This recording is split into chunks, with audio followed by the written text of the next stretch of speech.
great. I love both these questions. I love both the sound bites. I like that we're talking Bears and Giants to start the show.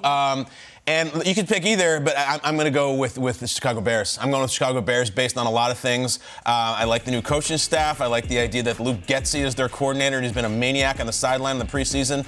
More than anything, I like this. Now, here's my take on Justin Fields in the preseason. He was statistically brilliant, and I couldn't care less. I don't care how many passes he completed. I don't care how many yards completed. I care about what we're seeing here. We're running around, guys. We're being an athlete. We're using that 4.5 speed. We're using that huge frame. Look at that. That is what we've been waiting for. If there's going to be a Daniel Jones moment for the Giants where you say, hallelujah, this is it, this is my moment for Justin Fields. And I'll tell you something funny. The network and the great media group that we work for put up a social post that got a lot of reaction. Let's just bring it up. They did this. And they put Fields and Mahomes in the preseason right next to each other. In the preseason? Oh, the comments. The first one, like, delete this. The next one, there's still time to take this down. I understand the point they were going for here is that both these guys looked incredibly sharp in limited work, and obviously they're stratospheres apart from each other, aside from the headbands and some of the athletic ability. But we got a little taste. And the Bears have got some weapons that no one's talking about. And the biggest thing is the Giants have got to get something done this year. They have to. Yeah. Like, Daniel Jones has to. The Bears are like, oh, really? We're supposed to be 2-15? Fine. Let's just sit back and chill with zero pressure, get this thing going. And by the way, we have a really athletic quarterback that no one seems to care about. It's all Trey Lance all the time. Watch out for Fields this year. I like the Bears in this question. And there were probably, 1 billion bots on those comments, too. There's, those people like, you can make $5,000 from home. Yeah. Some of them offer other things, too. I've seen. They're making the money. You know? Thanks for that. Back to the Bears. The Bears signed Alex Leatherwood 2 days ago. Let's go! And it was like, here's the Raiders cut this guy, 17th overall pick. And, we roll around, the Bears must be terrible. They're signing Alex Ryan Poles gets on the podium yesterday and says, I think the big thing is going back, a talented player, physical player. And he goes, forget the draft pick thing. That's over. We're going to give him an opportunity to develop and grow. We're going to give him a home. And you hear that and you're like, well, that's the 17th overall pick out of the draft. And even if that was an overdraft, he was probably a first or second rounder. This Bears team is a lot of that, and I can get behind that. Go on. Develop and grow. And Ryan Poles is a first-year GM who is 36 years old and has a first-year coach.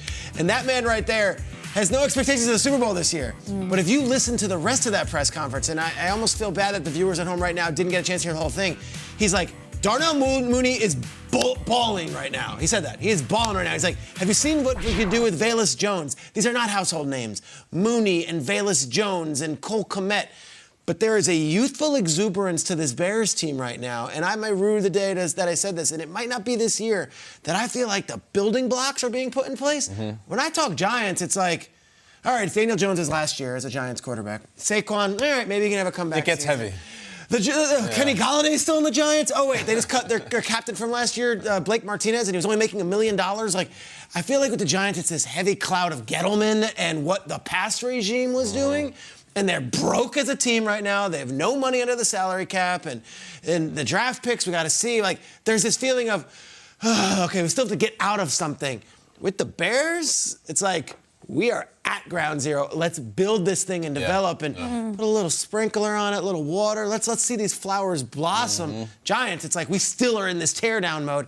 I would say the Bears have a better thing going on right now than necessarily the Giants. And that's just from the outside looking in. All right, Nick Sirianni, I hear you. I hear you with the flowers and the seeds. Yeah, you're right. I mean, absolutely. And that's why, to me, with this discussion, I would be more surprised if it was the Giants. Because of all of that, I do feel like it's like, man, this is like, for Daniel Jones and Saquon Barkley, this is boom or bust right here. Not just Super Bowl or bust. This is for their careers and for their next contracts.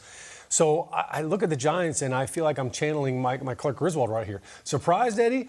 I would be more surprised if I woke up with my head sewn to the carpet. Yeah, because, and here's why. The Giants couldn't block anybody last year, all right? Here's why I think the Giants are going to be so much better this year. I've been to training camp probably 10 times. Every day I see an MSG just... What are you seeing, buddy? What are you seeing? I actually hear it. It's not just what, I see. It's what I hear. What are you hearing? I hear pads. I hear people hitting. Yeah, okay. They're still wearing the Guardian caps, all right? Everybody's safe. But I hear a lot of contact, and I see pockets. I see people being blocked. So, look, while we're talking about Saquon, and I love that he's running downhill, he's authoritative, he's decisive. There is no dancing, all right? He took his Michael Jackson shoes off. He's not moonwalking at all. He's going downhill, and he's decisive. He looks like a different runner. Let's go. Looks like a different guy. All right, he looks healthy. But that's beside the point. It's not about Daniel Jones and whether he's accurate. We still saw him throw 24 touchdown passes his rookie year, more than Kyler Murray. It's not about that. It's about, can these guys block? Andrew Thomas just voted team captain. All right, big deal. 3 as a left tackle. I'm going to say this, all right? I don't like to make projections when it comes to Give me an Evan Neal projection. Right? Give me an Evan Neal projection. That's coming. Pro Bowl stuff is, look, there's a lot of different ways to vote and all that stuff. Andrew Thomas will be in the Pro Bowl, all right, this year.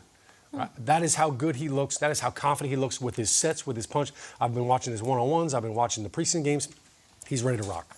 Evan Neal is as advertised. Now, he's got some things to clean up in the passing game. But let me tell you something. When this guy gets his booty into it, you can do it, put your back into it. This guy is a people mover. So I get excited about that, not just because I'm a former offensive lineman, but it's because I see how you win the football games. I know how you win football games. I see that the Giants have improvement there. So that is going to be night and day for the Giants. And I didn't even get into the wide receivers. This kid, Wan'Dale Robinson, is good. We had him right here in studio. So someone needs needs to. The wide receivers. Let's go. Let's show the wide receivers from the Giants. I'm ready to rock because I think that's one of the most important things that is wrapped in the success for the Giants this season. Regardless of what you think about Daniel Jones and his future as a tenure of the quarterback, the point is he's here this year. And the question is, who's going to surprise in 2022? And I have to lean into the Giants for this one, for a lot of what Sean just said, but also for this wide receiver room, but also for the names that are not on this list, the Saquon Barkley, the CJ Uzamas of the world. Guys that Brian Daboll is going to have to tap into and work his Buffalo Bills magic that he did over the last couple years. Because the reason why we're stressed, if we have to be, to Kyle's point, if we have to pick a stressor point about the Bills, it's because Brian Daboll's not there anymore and Ken Dorsey get the job done. Because what Brian Daboll was able to do with the Bills for the last couple years has been wildly impressive. And if he can get the Giants going at a clip anywhere near the first year he was at with the Buffalo Bills, it will be considered a success. Now, is Josh Allen, is Daniel Jones the same caliber of Josh Allen? Absolutely not. But can he highlight some of the things that will work within this offense? And for the names that are on that list, for that wide receiver group, how does that make the Giants tick? And that will be up to Brian Daboll. And when I typed in Joe Schoen, because I wanted to make sure I read that quote right, I mean, he has it totally down pat. For him to say, like, we understand after week one, the uprising is going to be either good or bad, but it's going to happen for our team. It's headlines like this one I read about Joe Schoen, which is 4 mistakes Joe Schoen made with his initial 53-man roster. Like, he has his head on right, at least, if you are the GM of the Giants. My God. I mean, it's just crazy what will happen with this team, but that's why they're my surprise team of those two. Some information, because I get a lot of it, because of the Giants. Like, Blake Martinez led the league in tackles 2 years ago, was a captain last year. What's going on here? We love Blake. Cut him. He was making $1 million.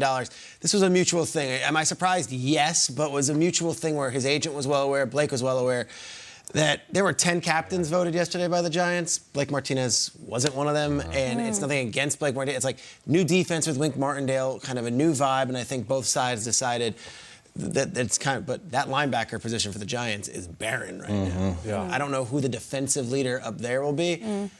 Offense, I think the Giants will score points. Yeah. Defense, I don't know how Wink's defense is going to look in year one. It's a great point to that, and there was a little bit of a writing on the wall when Xavier McKinney got the green dot. Yep. Because most teams, That was the Blake last linebacker year. has the green dot. That's who the defense coordinator is calling the defense to. Xavier McKinney has it because that way they could have the coverages. They do so much on the back end, and when Blake didn't have it, he missed a lot in training camp. I think that. Is it good to be weak at linebacker when you open up against the Tennessee Titans? Definitely. Is that good? No,